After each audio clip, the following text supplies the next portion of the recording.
الحمد لله وحده والصلاة والسلام على من لا نبي بعد أما بعد. قال المؤلف رحمه الله: باب الدعاء إلى شهادة لا إله إلا الله. وقول الله تعالى: قل هذه سبيلي أدعو إلى الله على بصيرة أنا ومن اتبعني وسبحان الله وما أنا من المشركين. وعن ابن عباس رضي الله عنهما أن رسول الله صلى الله عليه وسلم لما بعث معاذا إلى اليمن قال: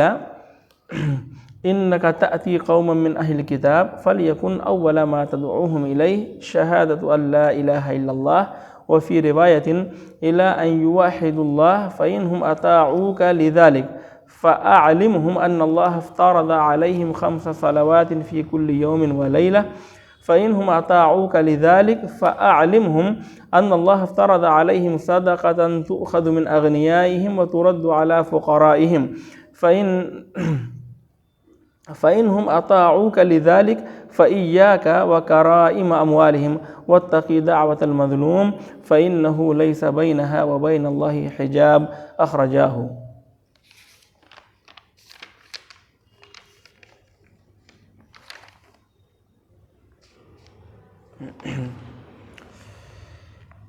مؤلف رحمہ اللہ نے سب سے پہلے کتاب التوحید یعنی توحید کی کتاب، اور اس کے بعد میں باب فضل التوحید وما یکفر من الذنوب، اور اس کے بعد میں باب من حقق التوحید دخل الجنہ بغیر حساب، اور اس کے بعد میں باب الخوف من الشرک. یہ ابواب قائم کیے، اور اس کے بعد میں مؤلف رحمہ اللہ نے یہاں جو باب قائم کیا ہے باب الدعاء الی شہادت ان لا الہ الا اللہ. تو مؤلف رحمہ اللہ نے یہاں جو ترتیب رکھی ہے اور جس ترتیب سے ان ابواب کا ذکر کیا ہے یہ بہت ہی اچھی اور بہترین ترتیب ہے. بتایا کتاب التوحید کا معنی بتایا تھا کہ جیسے کہ محمد بن صالح العثیمین رحمہ اللہ نے کتاب کا معنی وجوب بتایا، یعنی مؤلف رحمہ اللہ نے سب سے پہلے توحید کے وجوب کو بیان کیا، اس کے بعد میں توحید کی فضیلت کو بیان کیا، اور اس کے بعد میں ایک باب اور باندھا، باب من حقق التوحید دخل الجنہ بغیر حساب. یہ باب بھی باب فضل التوحید ہی سے متعلق ہے. اور اس کے بعد میں باب الخوف من الشرک، یہ باب مؤلف رحمہ اللہ نے قائم کیا. اور اس کے بعد میں ان ابواب کو ذکر کرنے کے بعد مؤلف رحمہ اللہ نے باب قائم کیا باب الدعاء الی شہادت ان لا الہ الا اللہ، یعنی توحید کے تعلق سے توحید کا وجوب آپ کو معلوم ہو گیا، توحید کی فضیلت معلوم ہو گئی، اور توحید کے سلسلے میں لوگوں کے درجات معلوم ہوئے کہ توحید میں جس کی توحید میں جتنی بہتری رہے گی اس کا مقام و مرتبہ اتنا زیادہ اونچا رہے گا اور اس کے درجے اتنے بلند رہیں گے. درجات کو بیان کر دیا. اس کے بعد میں مؤلف رحمہ اللہ نے جو ہے شرک کی خطرناکی کو بیان کیا، اور یہ بیان کیا کہ شرک سے ہوشیار رہنا چاہیے، انسان کو ڈرتے رہنا چاہیے. اب یہ سب باتیں معلوم ہو گئیں ہر انسان کو، یعنی اپنے نفس کے لیے یہ ساری چیزیں معلوم ہو گئیں. اب اس پر عمل کرنا ضروری ہے ہر شخص کے لیے. اور اب اس کے بعد میں جو ہے انسان کے لیے ضروری ہے کہ وہ جب اس نے ان تمام چیزوں کو جان لیا ہے، توحید کے وجوب کو جان لیا، توحید کے فضائل کو جان لیا، شرک کی خطرناکی کو جان لیا، یہ ساری چیزوں کو جان لیا، تو اب اس کے لیے ضروری ہے کہ وہ صرف اپنی حد تک نہ رہے، اپنی ذات میں محدود نہ رہے، بلکہ جو ہے اپنے سے آگے نکل کر کے اور اپنے سے اوپر جا کر کے دوسرے لوگوں میں بھی توحید کو پھیلائے، توحید کی دعوت دے. یہ ایسا نہ ہو کہ صرف انسان توحید کو جان لے اور توحید کو جان لینے کے بعد بس اپنا عمل کرتا رہے اور دوسروں کو اس کی دعوت نہ دے. یہ اس کے لیے مناسب نہیں ہے. اسی واسطے مؤلف رحمہ اللہ نے یہ باب قائم کیا. اس بات سے، اس ترجمے سے جو ہے مؤلف رحمہ اللہ اس بات سے آگاہ کر رہے ہیں کہ جس شخص نے ان تمام باتوں کو جان لیا، توحید کے وجوب کو جان لیا، اس بات کو جان لیا کہ توحید ہر چیز سے زیادہ ضروری ہے، کپڑا، گھر، مکان، لباس، کھانا پینا، ہر چیز سے مقدم ہے، ہر چیز سے مقدم ہے، اور ہر چیز سے زیادہ ضرورت ہے توحید کو انسان کو۔ جب اس چیز کو اس نے جان لیا، توحید کی فضیلت کو جان لیا، اور توحید شرک کی خطرناکی کو جان لیا، اور اس کے نقصانات کو جان لیا، تو اب اس بات سے آگاہ کر رہے ہیں مؤلف رحمہ اللہ کہ انسان کے لیے کسی طریقے سے یہ مناسب نہیں ہے کہ جب اس نے ان باتوں کو جان لیا تو وہ بس اپنے آپ پر محدود ہو جائے اور آگے کسی کو دعوت نہ دے، بلکہ اس کے لیے ضروری ہے، اس پر واجب ہے کہ وہ اللہ رب العالمین کی طرف لوگوں کو بلائے، یعنی اللہ تعالیٰ کی عبادت کی طرف، توحید کی طرف لوگوں کو دعوت دے، حکمت کے ساتھ اور اچھی نصیحت کے ساتھ دعوت دے۔ جیسا کہ انبیاء کرام اور پیغمبروں کا طریقہ رہا ہے یہ، اور ان کے متبعین کا طریقہ رہا ہے، انبیاء کے متبعین کا طریقہ رہا ہے، انبیاء کے جو پیروکار رہے، ان کی اتباع کرنے والے، ان سب کا یہی طریقہ رہا کہ وہ توحید کی باتوں کو وہ جانتے تھے، توحید کی باتوں کو انہوں نے جانا، اور توحید کی اہمیت کو، اس کی فضیلت کو اور اس کے وجوب کو سب ہر ایک کو سمجھا اور اس پر عمل کیا، اور اس کے بعد میں جو ہے لوگوں کو اس کی طرف دعوت دی، لوگوں کو بلایا۔ تو یہ انبیاء کا طریقہ ہے، یہ انبیاء کا طریقہ ہے کہ توحید کو انسان سیکھے، جانے، اور اس کے بعد میں اس کی فضیلت وغیرہ کو معلوم کرے، اس پر عمل کرے، اور اس کے بعد میں پھر لوگوں کو دعوت دے، اس کی طرف بلائے۔ حسن بصری رحمہ اللہ نے فرمایا، جب انہوں نے اس آیت کریمہ کی تلاوت کی، سورہ فصلت کی آیت ہے، وَمَنْ أَحْسَنُ قَوْلًا مِّمَّنْ دَعَا إِلَى اللَّهِ وَعَمِلَ صَالِحًا وَقَالَ إِنَّنِي مِنَ الْمُسْلِمِينَ۔ جب حسن بصری رحمہ اللہ نے اس آیت کریمہ کی تلاوت کی کہ اس سے بہترین اور اچھی بات والا کون ہو سکتا ہے جو اللہ رب العالمین کی طرف بلائے، دعوت دے اور نیک عمل کرے اور کہے کہ میں مسلمانوں میں سے ہوں، اور میں مسلمانوں میں سے ہوں۔ یعنی یہاں تین اعمال کا تذکرہ ہوا، بتایا کہ جو شخص اللہ رب العالمین کی طرف دعوت دے، نیک اعمال کرے اور یہ کہے کہ میں مسلمان ہوں، وہ اس کی بات سب سے اچھی بات ہے۔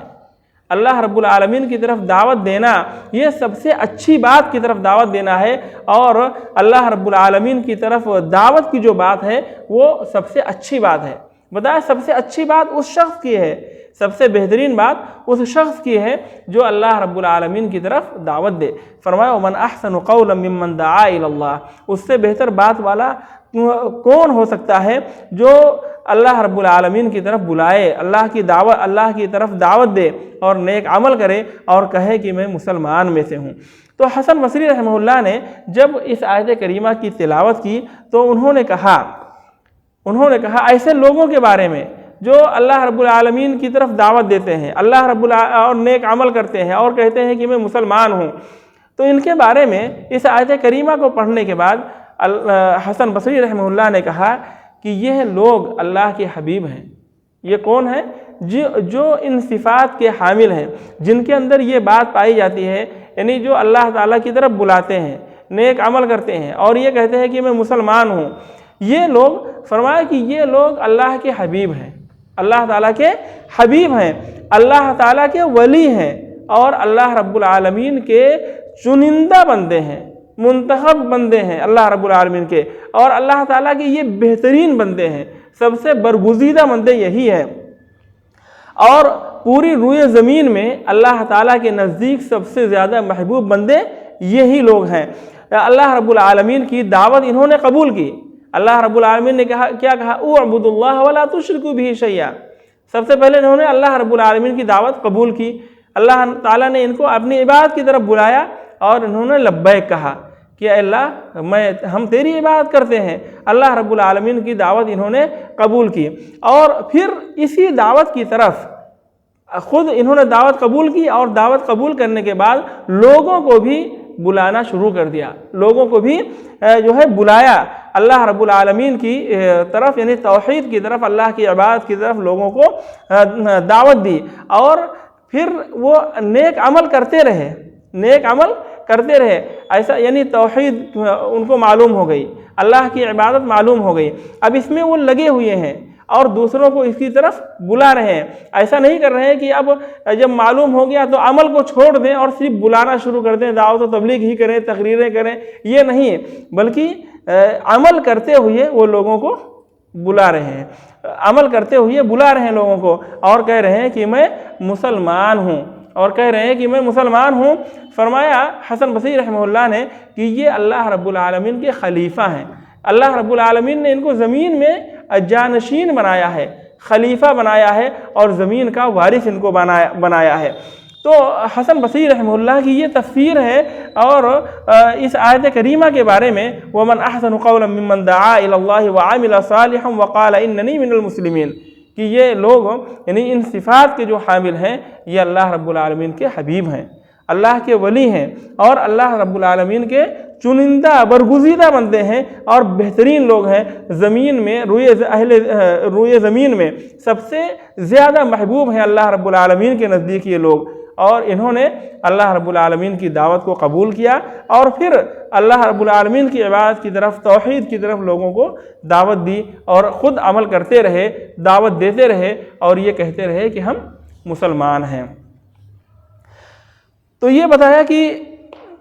توحید جان لینے کے بعد، اللہ رب العالمین کی عبادت کے بارے میں معلوم ہونے کے بعد اس پر عمل کرنا اور دوسروں کو بلانا، دوسروں کو دعوت دینا، یہ بہت ہی زیادہ ضروری چیز ہے، بہت ہی زیادہ ضروری چیز ہے، اور بہت ہی زیادہ اہم ہے۔ مؤلف رحمہ اللہ نے یہاں باب قائم کیا، باب الدعاء الی شہادت لا الہ الا اللہ، یہ باب الدعاء الی شہادت لا الہ الا اللہ، لا الہ الا اللہ کی گواہی کی طرف دعوت دینا، بلانے کا باب، لا الہ الا اللہ کی گواہی کی طرف بلانے کا اور دعوت دینے کا باب ہے یہ۔ اور اس باب کے تحت مؤلف رحمہ اللہ نے جو آیت کریمہ ذکر کی ہے وہ آیت ہے قُلْ هَذِهِ سَبِيلِي أَدْعُو إِلَى اللَّهِ عَلَى بَصِيرَةٍ أَنَا وَمَنِ اتَّبَعَنِي وَسُبْحَانَ اللَّهِ وَمَا أَنَا مِنَ الْمُشْرِكِينَ۔ اب اس آیت کریمہ کے بارے میں ہم دیکھتے ہیں توحید کا وجوب، توحید کی فضیلت، اور شرک کی خطرناکی، شرک سے ڈرنا چاہیے، ان سب چیزوں پر بات ہو گئی، اور پھر ان سب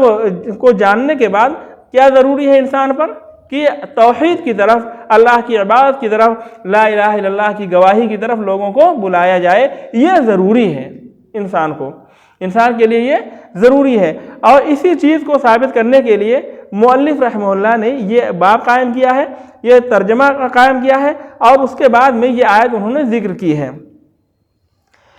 کہ قُلْ هَذِهِ سَبِيلِي أَدْعُو إِلَى اللَّهِ، اللہ رب العالمین نے فرمایا کہ آپ کہہ دیجئے کہ میری راہ یہی ہے، قُلْ هَذِهِ سَبِيلِي، کہہ دیجئے کہ میری راہ یہی ہے، میرا راستہ یہی ہے، أَدْعُو إِلَى اللَّهِ عَلَى بَصِيرَةٍ أَنَا وَمَنِ اتَّبَعَنِي، میں اور میرے متبعین اللہ تعالیٰ کی طرف بلا رہے ہیں، میں اور میرے متبعین اللہ تعالیٰ کی طرف بلا رہے ہیں، پورے یقین اور اعتماد کے ساتھ۔ کس طریقے سے بلا رہے ہیں؟ پورے یقین اور اعتماد کے ساتھ، علی بصیرۃ، پورے یقین اور اعتماد کے ساتھ اللہ رب العالمین کی طرف بلا رہے ہیں، اور وہ سبحان اللہ، اور اللہ پاک ہے، اور میں مشرکوں میں نہیں ہوں، تو یہ آیت کریمہ اللہ رب العالمین نے فرمایا کہ اے نبی آپ کہہ دیجئے،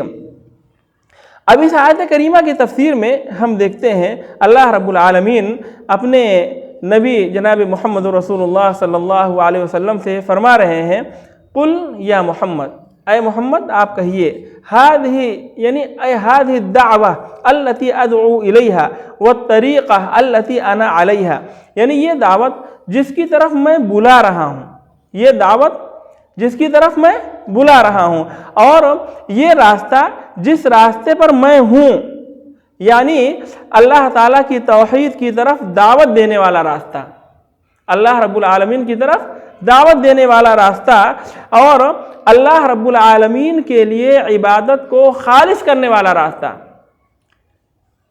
اور بتوں اور اللہ تعالیٰ کے علاوہ جتنے بھی معبود ہیں ان سب سے دوری اختیار کرنے کا راستہ، اور اللہ رب العالمین کی اطاعت کی طرف بھاگنے اور اللہ رب العالمین کی معصیت اور نافرمانی کو چھوڑنے کا راستہ یہی میرا راستہ ہے۔ طریقہ سبیلی یعنی طریقتی، یہی میرا راستہ ہے۔ کیا فرمایا کہ ہذہ یعنی یہ دعوت، یعنی اللہ رب العالمین کی طرف یہ دعوت جس کی طرف میں دعوت دے رہا ہوں، جس کی طرف میں دعوت دے رہا ہوں، اور جس راستے پر میں ہوں، جس طریقے پر میں ہوں، جس کی میں دعوت دے رہا ہوں اور جس راستے پر ہوں، وہ کیا ہے؟ یعنی اللہ تعالیٰ کی توحید کی طرف دعوت دینا، اللہ کی توحید کی طرف بلانا، اور اللہ تعالیٰ کے لیے عبادت کو خالص کرنا، اور تمام معبودان باطلہ کو چھوڑ دینا، ان کا انکار کرنا، ان سے براءت کا اظہار کرنا،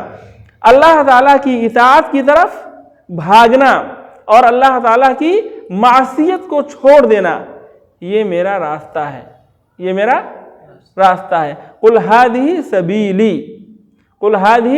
سبیلی کا معنی ہوا کہ یہی میرا راستہ ہے، اور جو ہے میری دعوت ہے، میں اللہ رب العالمین کی طرف بلاتا ہوں، میں اللہ رب العالمین کی طرف یعنی یہ تو میرا راستہ ہے جس پر میں ہوں، اور میری دعوت کیا ہے؟ ادعو الی اللہ علی بصیرہ، کہ میں اللہ تعالی وحدہ لا شریک لہ کی طرف بلاتا ہوں، علی بصیرتن، علی بصیرتن یعنی علم اور یقین کے ساتھ، علم اور یقین کے ساتھ، علم اور یقین کے ساتھ میں بلاتا ہوں، میں بلاتا ہوں، اور اسی وَيَدُعُو إِلَيْهِ عَلَى بَصِيرَةٍ أَيْضًا مَنِ اتَّبَعَنِي وَصَدَّقَنِي وَآمَنَ بِي، اور جو ہے وہ لوگ بھی اسی کی طرف بلاتے ہیں، یقین اور علم کے ساتھ، یقین کامل کے ساتھ اور علم کے ساتھ وہ لوگ بھی بلاتے ہیں جو لوگ جن لوگوں نے میری اتباع کی ہے اور میری تصدیق کی ہے، اور جو مجھ پر ایمان رکھتے ہیں، جو مجھ پر ایمان رکھتے ہیں، یعنی میری اتباع کرنے والے، میری تصدیق کرنے والے، اور میری جو ہے مجھ پر ایمان لانے والے بھی اللہ رب العالمین کی طرف دعوت دیتے ہیں بصیرت کے ساتھ، علم اور یقین کے ساتھ، یقین کامل کے ساتھ اللہ رب العالمین کی طرف بلاتے ہیں۔ تو جیسا کہ اوپر بتایا کہ انبیاء کا راستہ، مرسلین کا راستہ اور ان کے متبعین کا راستہ یہی ہے، ان کے پیروکاروں کا راستہ یہی ہے کہ توحید پر خود رہیں اور دوسروں کو توحید کی طرف لائیں، توحید کی طرف بلائیں، اللہ تعالیٰ کی عبادت کی طرف بلائیں۔ تو جو ہے ابو جعفر بن جریر رحمہ اللہ نے اس کی تفسیر، یہ جو میں نے ابھی یہ تفسیر بیان کی، یہ انہی کی تفسیر ہے۔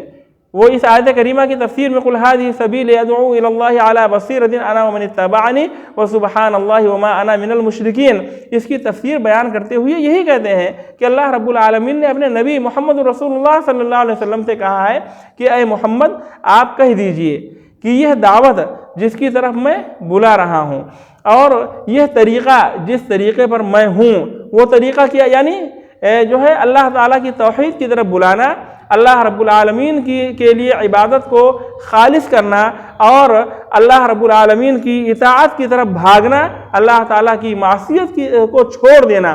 یہی میرا راستہ ہے۔ اور جس کی طرف اور میری دعوت جس کی طرف میں لوگوں کو بلاتا ہوں، وہ دعوت کیا ہے کہ میں اللہ وحدہ لا شریک کی طرف دعوت دیتا ہوں، بلاتا ہوں، علی بصیرۃ، پورے یقین اور علم کے ساتھ، یقین کامل اور علم کے ساتھ اور اعتماد کے ساتھ میں تم کو بلاتا ہوں۔ اور یہی طریقہ ان لوگوں کا بھی ہے جو میری پیروی کرنے والے ہیں، میری اتباع کرنے والے ہیں، میری تصدیق کرنے والے ہیں اور مجھ پر ایمان لانے والے ہیں۔ اس کے بعد میں اللہ رب العالمین کی جو ہے یعنی تسبیح بیان کی، پاکی بیان کی، وہ سبحان اللہ، اور اللہ رب العالمین نے ذکر فرمایا کہ وقل، اے نبی آپ کہہ دیجئے اللہ رب العالمین کی پاکی بیان کرتے ہوئے، اللہ رب العالمین کی تعظیم کرتے ہوئے کہ جو ہے اللہ رب العالمین ہر قسم کے شرک سے پاک ہے، اللہ رب العالمین ہر قسم کے شرک سے پاک ہے۔ نہ تو اللہ رب العالمین کے بادشاہت اور سلطنت میں کوئی شریک ہے اللہ تعالیٰ کا، اور نہ ہی عبادت میں، اور نہ ہی اللہ رب العالمین کے کسی اور کام میں کوئی شریک ہے۔ اللہ تعالیٰ کے ساتھ کوئی شریک نہیں ہے۔ اللہ رب العالمین ہر قسم کے شرک سے پاک و صاف ہے۔ اللہ رب العالمین کو ان سب کی ضرورت نہیں ہے۔ اللہ رب العالمین کے لیے نقص ہے اور عیب کی بات ہے کہ وہ اپنا کسی کو شریک رکھے، اپنے ساتھ کسی کو شریک رکھے، یہ اللہ تعالیٰ کے لیے عیب کی بات ہے۔ تو اللہ رب العالمین نے فرمایا کہ اللہ رب العالمین کی تسبیح بیان کیجئے، پاکی بیان کیجئے ہر نقص سے اور ہر عیب سے، یعنی شرک سے، کیونکہ شرک بہت بڑا عیب ہے۔ فرمایا وما انا من المشرکین، اور یہ آپ کہیے کہ میں مشرکین میں سے نہیں ہوں، یعنی میں اہل شرک سے بری ہوں، میں اہل شرک سے بری ہوں، نہ تو میرا ان سے کوئی تعلق ہے اور نہ ان کا مجھ سے کوئی تعلق ہے، نہ میرا ان سے کوئی تعلق ہے اور نہ ان کا مجھ سے کوئی تعلق ہے۔ میں ان سے براءت کا اظہار کرتا ہوں، میں ان کے درمیان میں نہیں ہوں، ان کے درمیان میں بھی نہیں ہوں۔ ہوتا یہ ہے، ابھی آگے بتائیں گے انشاءاللہ تعالی۔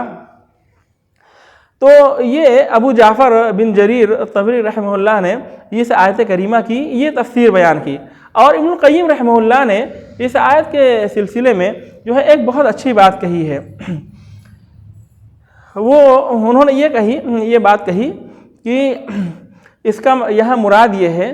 کہ آپ اپنے استدلال میں علم کے اعلیٰ درجات پر پہنچ جائیں۔ مقصد کیا ہے کہ آپ اپنے استدلال میں علم کے اعلیٰ درجات میں پہنچ جائیں، یہی بصیرت ہے۔ اعلیٰ درجے میں پہنچ جائیں، استدلال میں اعلیٰ درجے کو پہنچ جائیں، یہ بصیرت ہے۔ اس اعتبار سے کہ جو ہے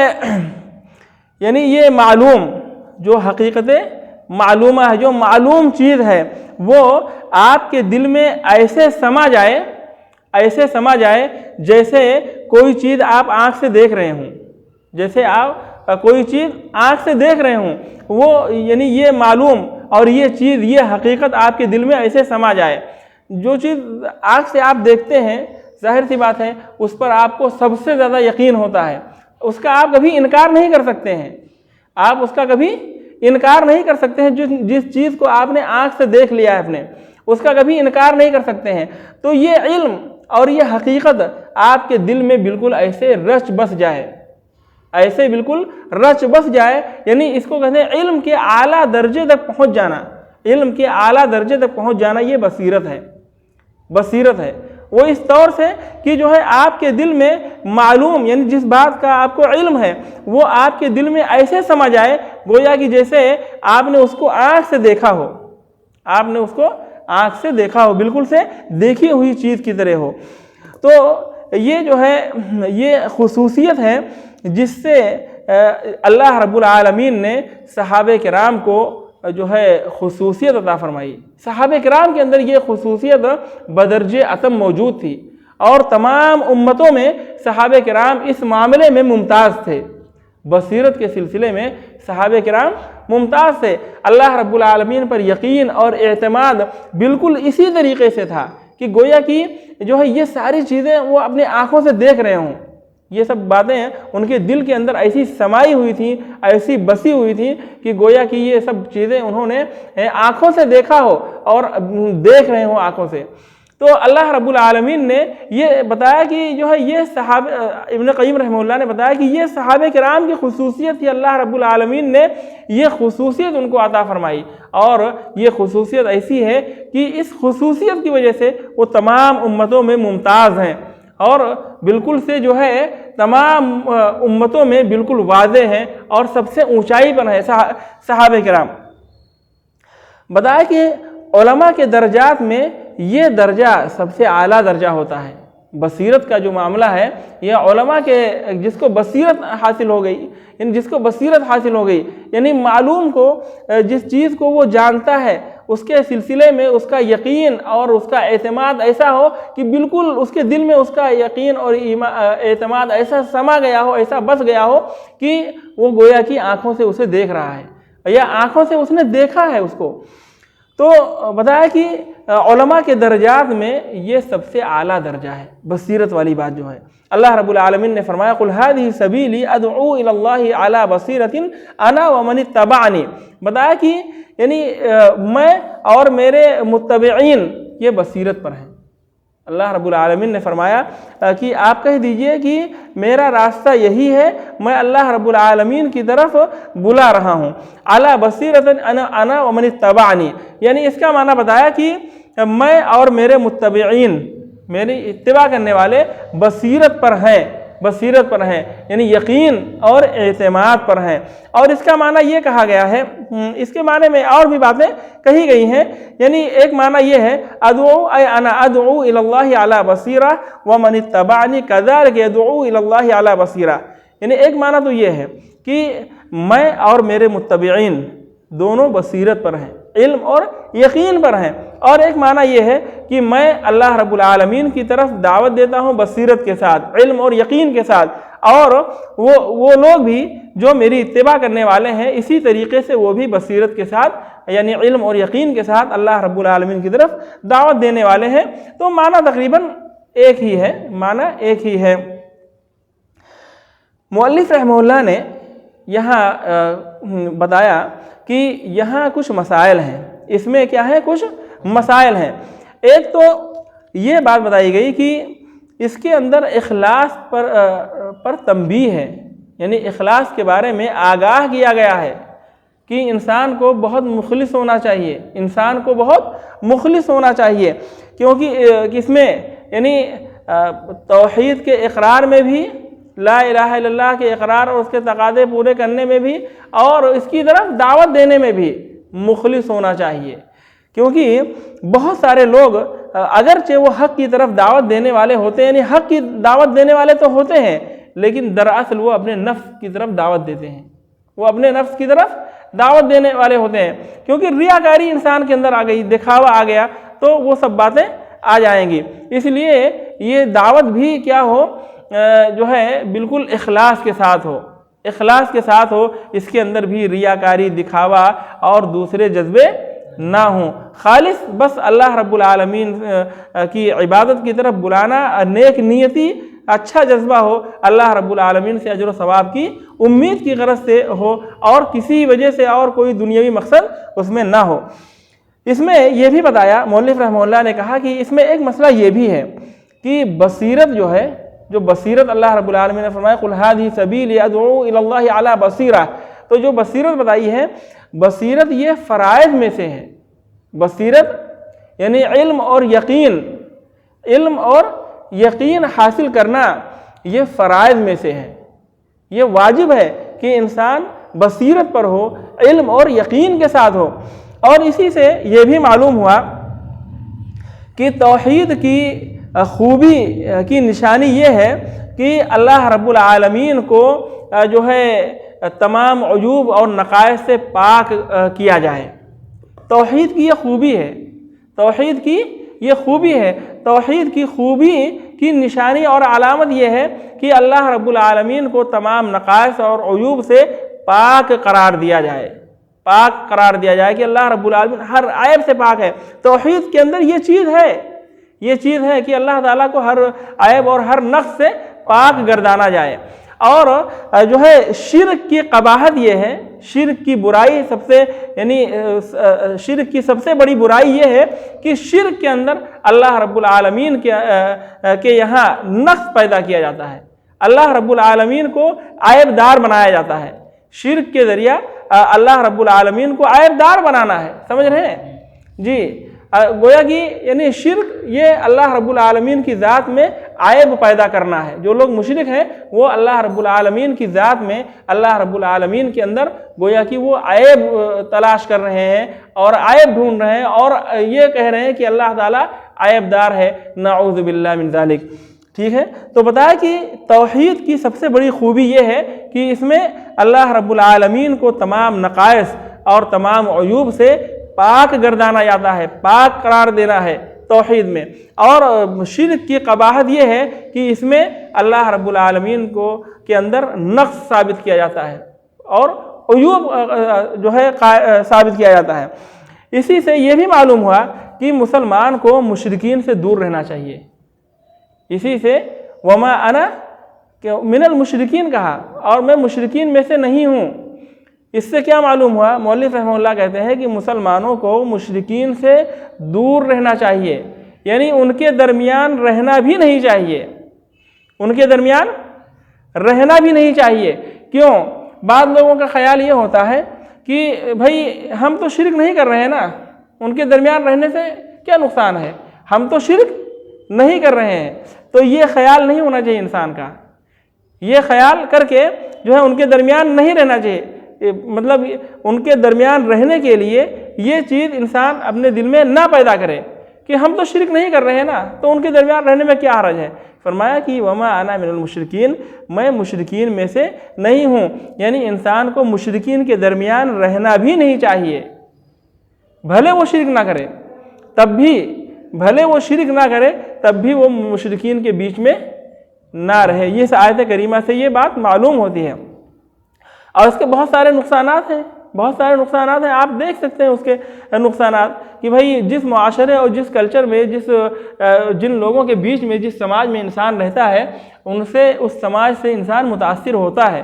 انسان متاثر ہوتا ہے، اس کی باتیں کچھ آتی ہیں، تو کیا ہے مشرکین کے درمیان رہے گا تو توحید کی جو خوبی ہے، توحید کی جو اچھائی ہے اور توحید کے اندر جو مضبوطی درکار ہے، وہ ساری چیزیں انسان کے اندر سے ختم ہو جائیں گی۔ اور شرک سے جو نفرت کی بات ہے، جس طریقے سے شرک سے نفرت ہونی چاہیے اس طریقے سے نفرت نہیں رہ جائے گی۔ انسان جو ہے اس میں کہتے ہیں کہ نرمی برتے گا، شرک کے معاملے میں نرمی برتے گا۔ اس لیے کیا ہے مشرکین سے جدا رہنا چاہیے، مشرکین سے جدا رہنا چاہیے۔ علامہ ابن قیم رحمہ اللہ نے اللہ رب العالمین کے فرمان ادعو الی سبیل ربک بالحکمۃ والموعظۃ الحسنہ، اس فرمان کے بارے میں فرمایا، دیکھیے اب یہ تو ہم کو معلوم ہو گیا کہ توحید پر عمل کرنا چاہیے اور اس کی طرف دعوت دینا چاہیے، لا الہ الا اللہ کی طرف دعوت دینا چاہیے، اور دعوت دینے کے لیے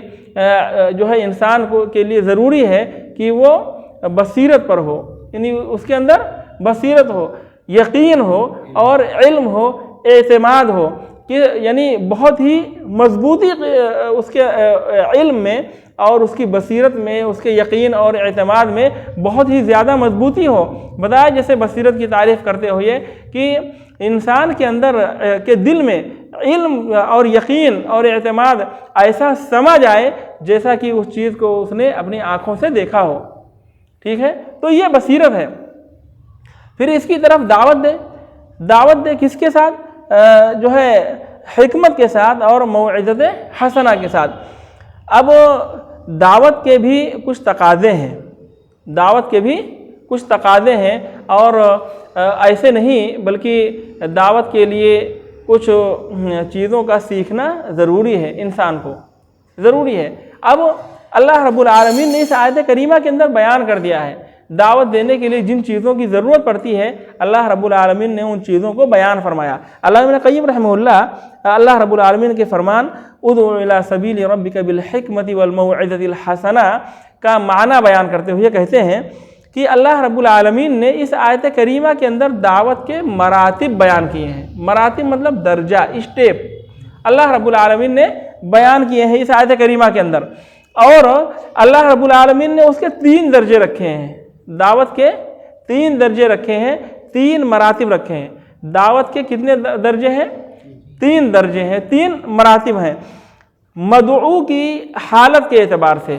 یعنی جس کو آپ دعوت دے رہے ہیں اس کو مدعو کہا جائے گا۔ دعوت دینے والا داعی، دعوت دینے والا کیا ہے؟ داعی ہے، جس کو دعوت دے رہے ہیں وہ مدعو ہے۔ تو مدعو یعنی جس کو آپ دعوت دے رہے ہیں اس کی حالت کا اعتبار کرتے ہوئے، اس کی حالت کو دیکھتے ہوئے دعوت کے 3 مراتب ہیں اور 3 اقسام ہیں، دعوت کے 3 اقسام اور 3 مراتب ہیں۔ اب مدعو کی گویا کہ 3 حالتیں ہوئی، مدعو کی 3 حالتیں ہوئی، جس کو آپ دعوت دے رہے ہیں اس کی 3 حالتیں ہیں۔ یعنی ایک حالت تو یہ ہے کہ بعض لوگ ایسے ہوتے ہیں جن کو آپ دعوت دینے والے ہیں، مدعوین میں سے بعض ایسے ہوتے ہیں جو حق کی تلاش میں ہوتے ہیں۔ کیسے ہوتے ہیں؟ حق کی تلاش میں ہوتے ہیں اور حق پسند ہوتے ہیں، حق کو پسند کرنے والے ہوتے ہیں، حق کی جستجو میں ہوتے ہیں اور حق کو پسند کرنے والے ہوتے ہیں۔ بعض مدعوین ایسے ہوتے ہیں، بعض جن کو آپ دعوت دیں گے نا، جن لوگوں کو دعوت دیں گے ان میں سے بعض لوگ ایسے آپ کو ملیں گے جو حق کی تلاش میں رہیں گے اور حق کی طرف جو ہے حق کو پسند کریں گے، وہ حق پسند ہوں گے۔ تو اب ایسے لوگوں کو کیسے دعوت دیں گے؟ جب بھی ان لوگوں کی حالت کیا ہوتی ہے کہ جو حق کی تلاش میں ہوتے ہیں اور حق پسند ہوتے ہیں، جیسے ان کو جہاں بھی حق ملتا ہے فوراً اس سے متاثر ہو جاتے ہیں اور اس کو قبول کر لیتے ہیں، اس کو قبول کر لیتے ہیں اور دوسری چیز کو چھوڑ دیتے ہیں۔ تو ایسے لوگوں کو یعنی یہ پہلا درجہ ہے مدعوین کے اعتبار سے، دعوت کا یہ پہلا مرحلہ ہے، پہلا درجہ، کہ یعنی آپ کے جو ہے سامع ہیں، آپ کی بات جو سننے والے ہیں، جن کو آپ دعوت دے رہے ہیں، مخاطب جو آپ کے ہیں، وہ کیسے ہیں؟ حق پسند ہیں اور حق کی تلاش میں ہیں۔ یہ آپ کو یقین ہے، امید ہے کہ اگر آپ کی بات حق ان کو پہنچائیں گے تو وہ اس کو مانیں گے، اس پر عمل کریں گے۔ تو پھر ان کو کیسے دعوت دینا ہے؟ ان کو حکمت کے ساتھ دعوت دینا ہے، حکمت کے ساتھ دعوت دینا ہے۔ اور حکمت کیا ہے؟ یعنی ان کی حالت کے اعتبار سے جو چیز بہتر ہو، ان کی حالت کے اعتبار سے جو چیز بہتر ہو، یعنی گفتگو ہے، جیسے بات چیت ہے، جس گفتگو اور جس بات چیت کو وہ آسانی کے ساتھ سمجھ سکیں، جس گفتگو اور بات چیت کو وہ آسانی کے ساتھ سمجھ سکیں اور جس کو آپ ان کے دل میں آسانی کے ساتھ اتار سکیں، وہ اس طریقے کو آپ اختیار کیجئے۔ یہ کیا ہے؟ حکمت ہے۔ اس طریقے کو آپ اختیار کیجئے، یعنی ان کو دعوت دینے کے لیے جو بہترین طریقہ آپ ان کی حالت کے اعتبار سے اختیار کر سکتے ہیں وہ طریقہ آپ اختیار کیجئے۔ یہ کیا ہے؟ حکمت ہے ان کے لیے۔ تو ایسے لوگوں کو جو حق کے متلاشی ہیں، حق کو تلاش کرنے والے، حق کو پسند کرنے والے، اور یہ ہے کہ اگر حق ان کو ملے گا تو حق پر عمل کریں گے، حق کو اختیار کریں گے اور باطل کو چھوڑ دیں گے۔ تو ایسے لوگوں کو کیسے دعوت دی جائے گی؟ حکمت کے ساتھ دعوت دی جائے گی، یعنی ان کی حالت کے اعتبار سے جو ان کے لیے بہتر ہو اس طریقے اور اسلوب کو اختیار کیا جائے گا دعوت دینے میں۔ اور ایسے لوگوں کو دعوت دینے کے لیے نہ تو موعظت کی ضرورت ہے اور نہ ہی ان کو جدال کی ضرورت ہے، نہ ہی ان کو دعوت دینے کے لیے جدال کی ضرورت ہے۔ تو یہ پہلا مرحلہ ہوا، یہ پہلی قسم ہوئی دعوت کے مراحل میں سے یا دعوت کے مراتب میں سے پہلا مرتبہ ہوا۔ اور موعظت مطلب نصیحت، موعظت کے معنی نصیحت، اور جدال کا معنی ہوتا ہے مناظرہ اور مباحثہ کرنا۔ جی ابھی بتاتے ہیں انشاءاللہ تعالی آگے۔ تو دیکھیے یہ پہلا مرحلہ ہوا اور یہ پہلا مرتبہ ہوا۔ اور دوسرا مرتبہ مدعو، یعنی جس کو آپ دعوت دے رہے ہیں مدعوین کے اعتبار سے، ایک یہ ہے کہ مدعو جو ہے باطل میں لگا ہوا ہے۔ کس میں لگا ہوا ہے؟ حق کی تلاش میں نہیں ہے، باطل کی سرپرستی کر رہا ہے، وہ باطل کے لیے کام کر رہا ہے، باطل میں لگا ہوا، حق کا مخالف ہے، وہ حق کے خلاف وہ کام کر رہا ہے، حق کے خلاف کام کر رہا ہے، باطل میں لگا ہوا ہے، الجھا ہوا ہے۔ لیکن آپ سمجھ رہے ہیں کہ مطلب وہ جہالت کی بنیاد پر، نادانی کی بنیاد پر وہ باطل میں لگا ہوا ہے اور حق کے خلاف کام کر رہا ہے۔ اگر اس کو حق معلوم ہوگا، اگر حق معلوم ہوگا، آپ سمجھ رہے ہیں، یعنی آپ اس کو سمجھ رہے ہیں کہ اگر اس کو حق معلوم ہو گیا تو وہ حق پر ضرور عمل کرے گا، حق پر ضرور عمل کرے گا اور حق کی اتباع کرے گا۔ تو ایسے شخص کو موعظت کے ساتھ دعوت دی جائے گی، موعظت کے ساتھ یعنی نصیحت کے ساتھ دعوت دی جائے گی۔ کیسی نصیحت ان کو کی جائے گی؟ یعنی ترغیب اور ترہیب کے ساتھ۔ مثال کے طور پر اس کے سامنے جنت اور جنت کی نعمتوں کے بارے میں بتایا جائے گا، اسے جنت کے بارے میں، جنت کی نعمتوں کے بارے میں، اللہ رب العالمین نے اپنے نیک بندوں کے لیے کیا کیا نعمتیں رکھی ہیں، کیا کیا جو ہے ان کے اعزاز کے لیے کیا کیا چیزیں تیار کر رکھی ہیں، ان کی تکریم کے لیے، ان کے استقبال کے لیے اور ان کی مہمان نوازی کے لیے کیا کیا چیزیں اللہ رب العالمین نے بیان کی ہیں، وہ سب چیزیں ان کو سنانا پڑے گا۔ اور اسی طریقے سے جو لوگ جو ہے برے ہیں، گنہگار لوگ ہیں، ان کے لیے اللہ تعالیٰ نے کیا کیا سزائیں تیار کر رکھی ہیں، جہنم کے بارے میں، جہنم کے عذاب کے سلسلے میں، جو ہے اس کی خطرناکی کے سلسلے میں، سنگینی کے سلسلے میں، اور جہنمیوں کے بارے میں، ان کی حالت کے بارے میں آپ ان کو بتائیں گے۔ تو ترغیب یعنی جو ہے رغبت دلانا، شوق دلانا، کس کا شوق دلائیں گے؟ جنت کا، جنت کی نعمتوں کا۔ اور ترہیب یعنی خوف دلانا، کس کا خوف دلائیں گے؟ جہنم کا، جہنم کے مختلف قسم کے عذاب کا، جہنمیوں کی حالت سے ان کو ڈرائیں گے۔ تو یہ موعظت ہے۔ تو کن لوگوں کو اس انداز میں دعوت دی جائے گی؟ جو باطل میں لگے ہوئے ہیں، جو لوگ باطل میں لگے ہوئے ہیں، لیکن آپ کو معلوم ہے، آپ کو امید ہے کہ اگر ان کو دعوت دیں گے تو یہ لوگ باطل کو چھوڑ دیں گے اور حق کو جان کر کے حق کی اتباع کریں گے۔ تو ایسے لوگوں کو موعظت کے ساتھ دعوت دی جائے گی، ٹھیک ہے۔ فرمایا ادعو الی سبیل ربک بالحکمت والموعظۃ الحسنہ۔ اور اگر مدعو یعنی جس کو سامع، مخاطب، جس کو آپ دعوت دے رہے ہیں، اس کا معاملہ ایسا ہے کہ وہ اعراض کرنے والا ہے، مخالفت کرنے والا ہے، دشمنی کرنے والا ہے، مخالفت کرنے والا ہے، دشمنی پہ لگا ہوا ہے اور اعراض کر رہا ہے، بھاگ رہا ہے، مخالفت کر رہا ہے۔ تو ایسے شخص کو کیسے دعوت دی جائے گی؟ باللتی ہی احسن، یجادل باللتی ہی احسن۔ تو ایسے لوگوں سے جو ہے بہترین طریقے سے جدال کیا جائے گا، بہترین طریقے سے جدال کیا جائے گا، یعنی اس طریقے سے جدال کیا جائے گا جو بہترین طریقہ ہے۔ اللہ رب العالمین نے فرعون کی طرف موسیٰ علیہ السلام کو بھیجا، اور موسیٰ اور ہارون کو بھیجا اور کہا وَقُولَا لَهُمْ قَوْلًا لَيِّنًا، اور ان دونوں سے کہو، یعنی یہ ان لوگوں سے کہو، ان سے فرعون سے کہو، تم کیا کہو؟ یعنی نرم انداز میں گفتگو کرو۔ وَقُولَا لَهُمْ قَوْلًا لَيِّنًا، ان سے جو ہے ذرا نرم لہجے میں، اچھے انداز میں گفتگو کرنا۔ تو یہ کیا ہے؟ پھر موسیٰ علیہ السلام کا مناظرہ اور فرعون کا مناظرہ آپ قرآن میں پڑھیے کہ موسیٰ علیہ السلام کیسے فرعون کے سامنے دلائل پیش کر رہے ہیں، کیسے اس کے سامنے دلائل بیان کر رہے ہیں، اور وہ دلائل کا ایک بھی رد نہیں کر پا رہا ہے فرعون، بلکہ وہ الگ ہی قسم کی گفتگو کر رہا ہے۔ اس کی گفتگو آپ دیکھیں گے تو بہت ہی زیادہ بے وقوفانہ لگیں گی ساری گفتگو۔ تو جو ہے اللہ رب العالمین نے فرمایا کہ جو لوگ جو حق کے مخالف ہیں اور بھاگنے والے ہیں، اعراض کرنے والے حق سے، ان کو کیسے دعوت دینی ہے؟ وجادلہم باللتی ہی احسن، یعنی بہترین طریقے سے ان سے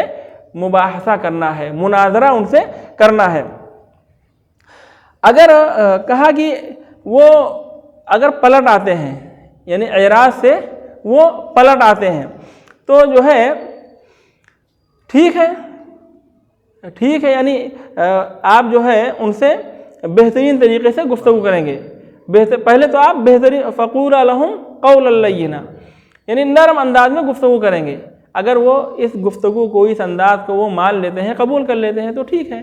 قبول کر کے واپس آ جاتے ہیں اور دین اسلام کو اختیار کر لیتے ہیں تو چلو بہت اچھی بات ہے۔ اور اگر وہ نہیں اختیار کرتے ہیں، دین اسلام کی طرف نہیں آتے ہیں، تو پھر ان سے جدال کرنا ہے، اگر ممکن ہو تو ان سے